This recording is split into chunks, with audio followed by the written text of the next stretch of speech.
Assalamu alaikum. Les élèves na ngeen def, j'espère que yéen a ngi ci jàmm alhamdulilah. Léegi ñu ñëw ci correction exercice 4 bi ñu ne ñu soit les isotopes A ZX et A' ZX de l'élément chimique X.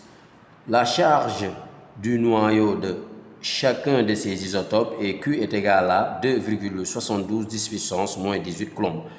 Léegi on nous dit ñu ne ñu 4.1.1 déterminer le numéro atomique de l'élément chimique correspondant à ces isotopes, puis on déduit le symbole de l'élément.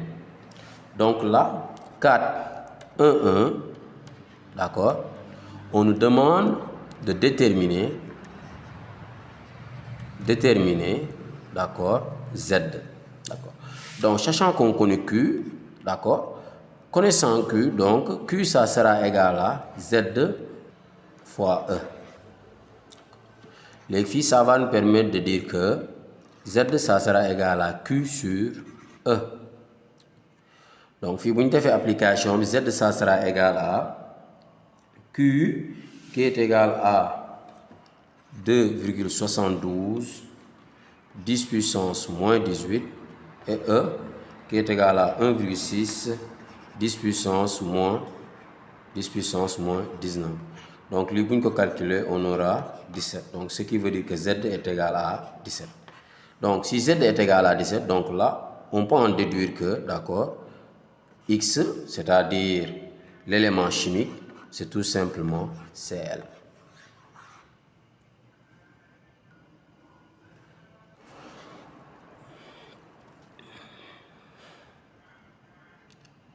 Suite exercice B, 4, 1, 2, dans quelle période et dans quelle colonne du tableau de classification réduite se trouve l'élément chimique correspondant à ces isotopes? Justifiez votre réponse, donnez son schéma de Lewis. Donc, si vous nous l'avez dans quelle période, nous avons ci ban ligne lay nekk période yi boo xoolee tableau de classification périodique bi période yi day représenter lignes yi moom mooy représenter période yi d'accord donc fii boo xoolee élément CL bi boo xoolee ci tableau de classification périodique bi élément CL mu ngi ci troisième ligne bi comme que mu ngi ci troisième ligne bi kon day nekk ci troisième période bi donc 4.1 d'accord 4.1.2 CL, d'accord, mu ngi ci troisième période bi nga xool toujours ci tableau de classification périodique bi di nga gis ni que CL, d'accord, day nekk ci septième colonne bi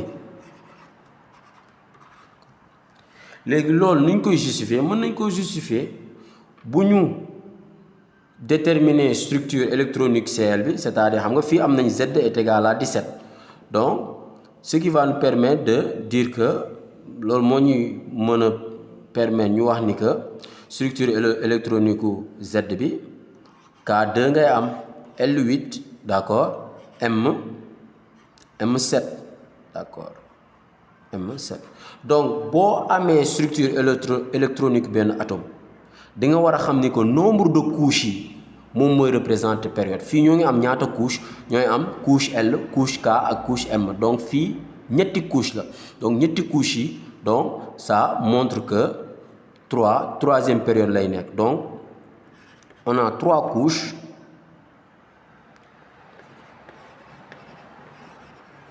donc loolu mooy wane ni que d'accord troisième période bi lay nekk fii ñu xool gis ni que dernière couche bi 7 électrons lay am comme que dernière couche bi 7 électrons lay am donc cela veut dire que atome bi ci septième colonne bi lay nekk donc là ñu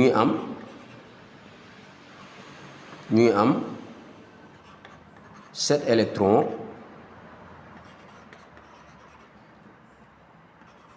au niveau de la dernière couche.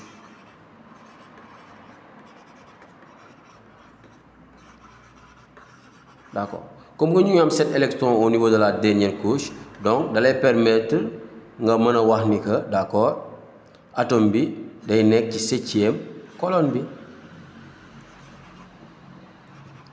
donc lii nii mooy justification bi donc justification bi lii la d'accord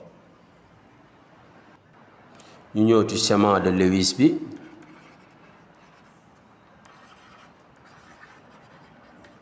schéma de Lewis de Cl voilà donc pour schéma de Lewis bi bon mën na ñëw ci couche électronique Cl xam nga fii dañu am K est égal à 2 ñu am L8 d'accord ñu am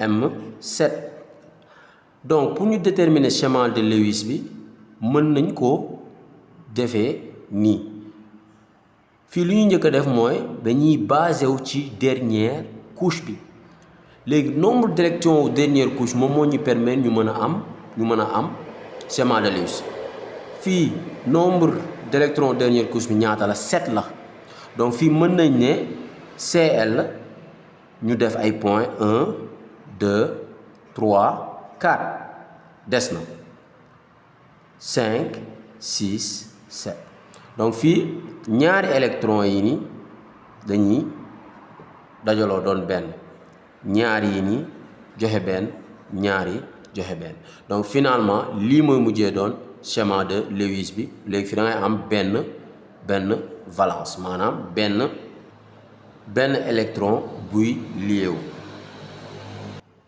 ñu ñëw ci suite bi 4 3 1 ñu ne ñu quel ion stable a-t-il tendance à donner donc fii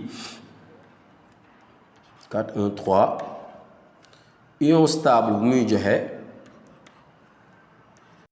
l'ion Cl-. ñu ñëw ci dernière partie bi ñu ne ñu 4 2 autant pour moi déterminer les valeurs de A et A', puis en déduire une représentation des noyaux correspondant, sachant que le rapport entre la masse de l'isotope AZX et la masse de l'isotope A'ZX est de 1,028 et que la somme de leur nombre de masses est 71. Donc, phi 4 2, d'accord, on doit déterminer A, d'accord, et aussi A'. Donc, phi, pour nous déterminer A et A', dañuy basé sur la ñu wax fii ñu ne ñu le rapport à chaque fois bu ñu leen nee rapport rek sóoraale leen division en PC saa yu leen nee rapport rek sóoraale leen division donc ñu ne ñu le rapport entre la masse de l'isotope A, d'accord, donc fii dañuy def division M AZX, d'accord, sur M A'ZX. Comme que jotoon nañoo xam X c'est Cl, Z bi tam jotoon nañ koo xam Z bi ñaata la, Z bi c'était 17 kon mën nañoo remplacer X yi donc de ce fait fii dañuy am la masse de A17 Cl sur la masse de A17 A'17 Cl, d'accord. Léegi la masse de A17 Cl c'est tout simplement égal à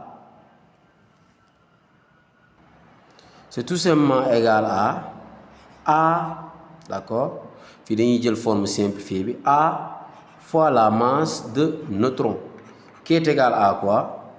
Qui est égal à A fois, d'accord, fois 1,66 10 puissance moins 27. De la même manière, la masse de A'17 Cl c'est tout simplement égal à A' fois la masse de neutrons, qui est égal à A fois 1,A', 66 10 puissance moins 27. Donc, pour nous faire rapport, M2, d'accord, A CL17 sur M2 A' CL17. Donc ça sera tout simplement égal à A masse neutron sur A' masse neutron. Les filles maintenant simplifier les masses neutrons. Donc finalement nous avons A sur A'. Et nous avons que rapport B, d'accord, c'est égal à 1,028. 1,028. Donc ici, A sur A' est égal à 1,028. Et li, A est égal à 1,028 A'. Bon, défier le produit quoi. Benen donnée, nous la somme de leur numéro atomique est égale à 71. Loolu lan lay firndeel loolu day firndeel ni que bu ñu defee A plus A' daf ñuy jox 71. Donc ñaari relation yi nii la ñuy utiliser, d'accord, pour déterminer A ak A'. Donc première relation bu ñu am c'est A qui est égal à 1,028 A'. Deuxième relation, A plus A' est égal à 71. Ci relation bii nii mën nañ ne A est égal à A' moins A' plus 71, c'est-à-dire A bii nii, d'accord, A' bi nii la ñuy transposer fii bu ñu ko transposer bi dañuy am moins A' plus 71. léegi ñu jël A bii nii, d'accord, A bii nii dañ koy remplacer par lii ci expression bi nii suñ ko remplacer par lii donc dañuy am A' moins A', d'accord, plus 71 est égal à 1,028 A', d'accord. léegi de ce fait fii dañuy am 71 est égal à 1,028 A' plus A'. su boobaa fii dañuy am 71 est égal à, d'accord, 2,028 A'. Et puis dañuy am A', ça sera égal à quoi? 71 divisé par 2,028. su boobaa nañ mën a wax ni que A', ça sera égal, bu ñu defee rapport bi bu ñu ko defee dañuy am A' est égal à 35. Donc A' bu doonee égal à 35, donc A qui est égal à 71 moins A', donc ça sera tout simplement égal à 36. Donc fii mën naa ne A est égal à 36 et A' est égal à 35. Et su boobaa lii la ñuy am comme étant, d'accord, la représentation de l'atome, des isotopes. Donc j'aurai 17 36 ak tamit Cl 17 35. Donc voici les deux isotopes yi ñuy am.